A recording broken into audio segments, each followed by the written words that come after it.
अस्सलाम वालेकुम YouTube viewers, मैं Chaudhary Mohammad Afzal Nexus State Services से मुखातिब हूँ। उम्मीद है कि आप सब खैरियत से होंगे और आप लोग देख रहे हैं नेक्सस स्टेट टीवी।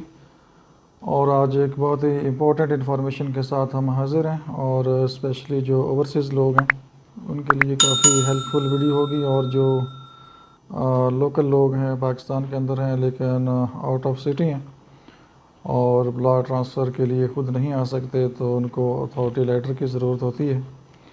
और इन सिंपल वर्ड अगर मैं कहूँ कि प्लाट आप कैसे ट्रांसफ़र करवा सकते हैं अपने नाम पे अगर आप ख़ुद नहीं आते, तो इस सिलसिले में डिस्कशन करेंगे इंशाल्लाह।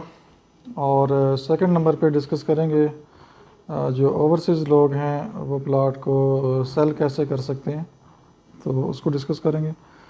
और थर्ड नंबर पे डिस्कस करेंगे कि प्लॉट जब आप ट्रांसफ़र करते हैं तो पेमेंट को सेफ़ एंड सिक्योर आप कैसे कर सकते हैं, क्या क्या चीज़ें हैं जो आपने मद्देनज़र रखनी है। और अगर कोई पेमेंट आपकी क्लियर नहीं होती, पे ऑर्डर फेक निकल आता है, तो उसके बाद आपके पास क्या ऑप्शन है अपने प्लॉट को सिक्योर करने के लिए। तो वीडियो को मुकम्मल देखिएगा और यूज़फुल इन्फॉर्मेशन होगी आपके लिए। और नए लोगों से रिक्वेस्ट है कि वो चैनल को ज़रूर सब्सक्राइब कर लें और बेल आइकॉन पे ऑल नोटिफिकेशन पे ज़रूर क्लिक करें ताकि इस तरह की इन्फॉर्मेटिव वीडियो उन तक भी पहुंच सकें। तो चलते हैं टॉपिक की तरफ।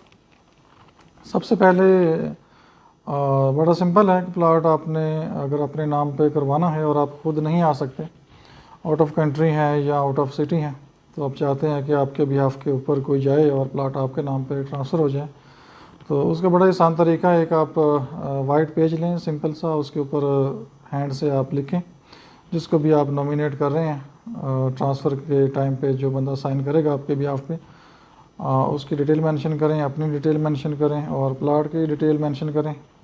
और नीचे आप 3 साइन और 3 आपने अपने थंब लगाने हैं एक वाइट पेज के ऊपर, ठीक है। और 2 पिक्स आपने देनी है, NIC की कॉपी आपने देनी है। और ये चीज़ें आपने दे के तो जो भी बंदा है आपका नॉमिनेट जिसको आपने किया है अथॉरिटी के लिए, वो अपना ओरिजिनल NIC लाएगा, अपनी 2 पिक्स लाएगा और अपना NIC की कॉपी लाएगा, तो वो ट्रांसफ़र करवा सकता है प्लाट आपके नाम पे।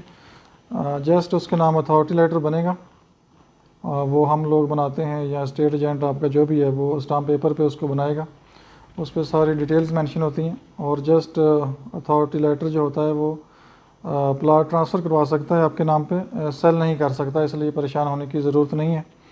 तो प्लाट आपके नाम ट्रांसफ़र हो जाएगा, वो जस्ट आपके बिहाफ पे बहरिया में साइन अंगूठा करेगा, ठीक है। और प्लाट आपके नाम पे ट्रांसफ़र होगा और आपको ही डॉक्यूमेंट्स मिलेंगे और आप ही ट्रांसफ़र लेटर अलॉटमेंट लेटर वो आप ही कलेक्ट करेंगे। अगर आपने खुद नहीं आना तो उसका भी तरीका यही है कि आप अथॉरिटी लेटर देंगे और वो बंदा फिर डॉक्यूमेंट्स आपके बिहाफ पे कलेक्ट भी कर सकता है। और जो ओवरसीज़ लोग हैं वो पासपोर्ट की एक कॉपी देंगे, अगर वो बाहर हैं तो व्हाट्सअप कर दें पासपोर्ट की पिक्स और यहाँ से प्रिंट आउट लेके, तो अथॉरिटी लेटर के साथ वो लगाना होता है। बाकी सेम एक वाइट पेज के ऊपर वो भी लिख के दे दें, 3 साइन 3 अंगूठे कर दें, NIC कॉपी 2 पिक्स, बाकी सारी चीज़ें सेम टू सेम वैसे ही हैं, ठीक है।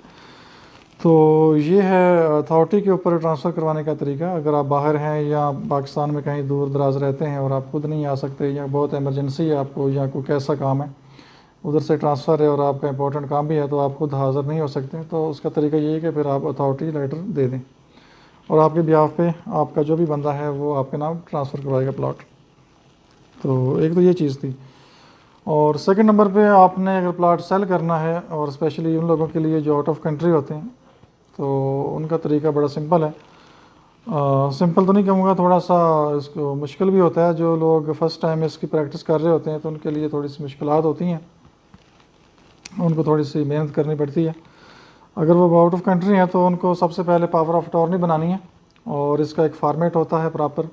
बहरी इनक्लेव से आपको फ़ार्मेट इसका मिल जाता है, अगर किसी को चाहिए हो तो वो बता दें मुझे, मैं उसको व्हाट्सएप भी कर दूँगा।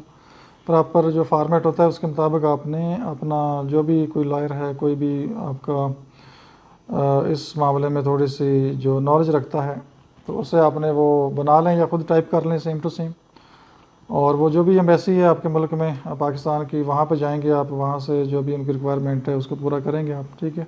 नॉर्मली साइन अंगूठा होता है, स्टैंप होती है, वेरिफिकेशन होती है, तो वो करके तो वो आप पाकिस्तान भेज देंगे पावर ऑफ अटॉर्नी, ठीक है। यहाँ पे जो भी आपका बंदा है नॉमिनेट जो भी आपने किया है उसके एड्रेस पे आ जाएगी, और वो फिर उसको पाकिस्तान में जो फॉरेन ऑफिस है वहाँ लेके जाएगा, वो उसको चेक करेंगे।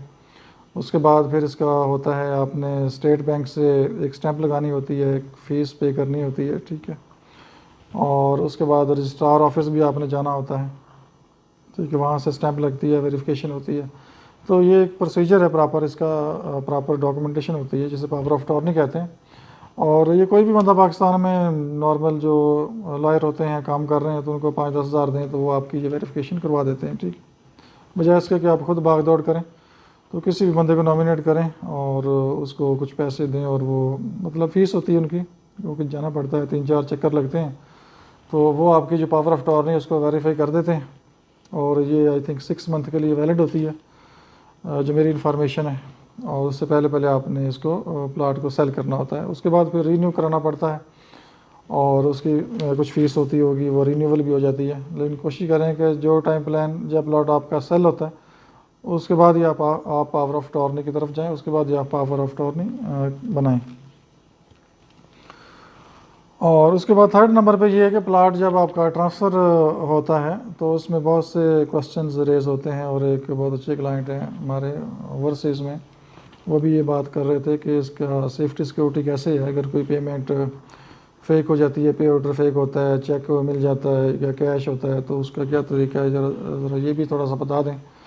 तो उसका बड़ा आसान तरीका है कि जब आपने प्लाट ट्रांसफ़र करवाना है तो उससे पहले आपने पे ऑर्डर व्हाट्सएप ज़रूर करवाना है, ठीक है। और वो अपने बैंक मैनेजर को आप सेंड करें, वो उसको चेक कर लेगा। और वो चेक कैसे करते हैं, एक तो उनका अपना नॉलेज इतना होता है कि वो उसको गेस कर लेते हैं। सेकंड, फिर उनके रेफरेंसेस होते हैं अपने डिफरेंट ब्रांचेस के ऊपर बैंक्स के अंदर, तो वो कॉल करके तो वहाँ पे चेक कर लेते हैं कि ये पे ऑर्डर नंबर है, ये आपके बैंक से इशू हुआ है या नहीं हुआ है, तो वो फिर बता देते हैं उनको कि ये हमारे बैंक से ही बना है। तो इस तरह से आपकी सेटिस्फेक्शन हो जाती है। अगर फिर भी आपको डाउट है, सेटिस्फेक्शन नहीं हो रही, तो फिर उस ब्रांच में आप खुद चले जाएं, उस ब्रांच को विज़िट करें और उनको दिखाएं कि ये पे ऑर्डर है आपकी ब्रांच का, तो ये पे ऑर्डर आपने बनाया है, तो वो फिर आपको बता देंगे जी ये इसी ब्रांच से बना है। तो इस तरह भी आपकी वेरिफिकेशन हो जाती है और तसल्ली हो जाती है। और सेकंड चीज़ ये है कि चेक कभी भी एक्सेप्ट ना करें, और चेक वैसे भी प्रैक्टिस में नहीं होता जो ट्रांसफ़र होता है प्लॉट, चेक बयाने के टाइम पे चलता है, और जब प्लॉट ट्रांसफ़र हो रहा है तो फिर आप ये चेक वाली चीज़ इससे अवॉइड करें। अगर कोई बहुत आपका क्लोज जाने वाला है या जिस पे आपका बड़ा इंटरेस्ट है और पता है आपको कि बंदा 2 नंबरी नहीं करेगा, गलत कमिटमेंट नहीं करेगा, तो आप चेक ले सकते हैं। अदरवाइज़ अगर फर्स्ट ट्रांजैक्शन है किसी की या सेकंड है, या फिर भी आपकी जितनी भी ट्रांजैक्शन है, लेकिन सेफ़ साइड यही है कि आप पे ऑर्डर बनाएं, और सेकंड चीज़ जो सेफ़ है वो कैश ले लें, ठीक है। और कुछ लोग ट्रांसफ़र टाइम पे कैश नहीं देते, वो डरते हैं, कुछ तो कैरी नहीं करते, और कुछ होते हैं लोग जो बिज़नेस ही कैश का करते हैं, कैश पे ही ट्रांजैक्शंस करते हैं। तो अगर कैश भी कोई डिमांड कर रहा है तो वो बुरी चीज़ नहीं है, कैश भी चलता है, और कैश भी नॉर्मल जो प्रैक्टिस है पेमेंट्स की उनके अंदर शामिल होता है, और कैश कोई ऐसी चीज़ नहीं है, तो कैश भी आप कैरी कर सकते हैं, ला सकते हैं। और तीसरी चीज़ इसमें यह थी कि अगर अनफॉर्चुनेटली आपका पे ऑर्डर कहीं डिसऑनर हो गया है या पेमेंट क्लियर नहीं हो रही और कोई ऐसी चीज़ अनफॉर्चुनेट हो गई है, तो फिर ये है कि अगर आपने सेल एग्रीमेंट किया हुआ है मालिक के साथ, या सेलर परचेज़र का आपस में एक सेल एग्रीमेंट हुआ हुआ है प्रॉपर, तो आप कोर्ट में जाके उस पर फौरी आप अपने प्लॉट के ऊपर स्टे ले लें, और जो भी आपका लॉयर है उसके थ्रू आप केस कर लें, और वो नॉर्मली विद इन 1 वीक आपके प्लॉट के ऊपर स्टे हो जाएगा, और जब तक पेमेंट क्लियर नहीं होती तो आपका प्लॉट आपके पास ही रहेगा। तो वो कोर्ट के जो लीगल रिक्वायरमेंट्स हैं वो करने के बाद आपका प्लॉट आपके मतलब आपके नाम शिफ्ट तो नहीं फौरी होगा, लेकिन ये कि वो आगे सेल भी नहीं हो सकता, और उसको नोटिस सर्व होगा जो बायर है जिसने पेमेंट के अंदर 2 नंबरी की है, तो वो प्लॉट रुक जाएगा, स्टे पे आ जाएगा, और वो आगे सेल भी नहीं कर सकेगा, उस पर घर भी नहीं बना सकेगा जब तक आपके मामला क्लियर नहीं होते। तो ये वर्स्ट सीन है, और मैंने अभी तक ऐसा कोई सीन अभी तक नहीं देखा 8-10 साल में कि किसी का पे ऑर्डर जो है वो ख़राब हुआ हो या पे ऑर्डर डिसऑनर हो गया हो। नॉर्मली सारी पेमेंट्स क्लियर हो जाती हैं, जस्ट आप पहले तसल्ली करें, वेरीफाई करें चीज़ों को।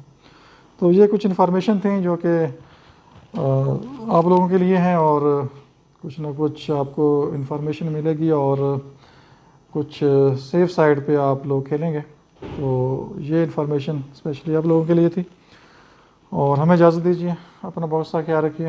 अल्लाह हाफिज़।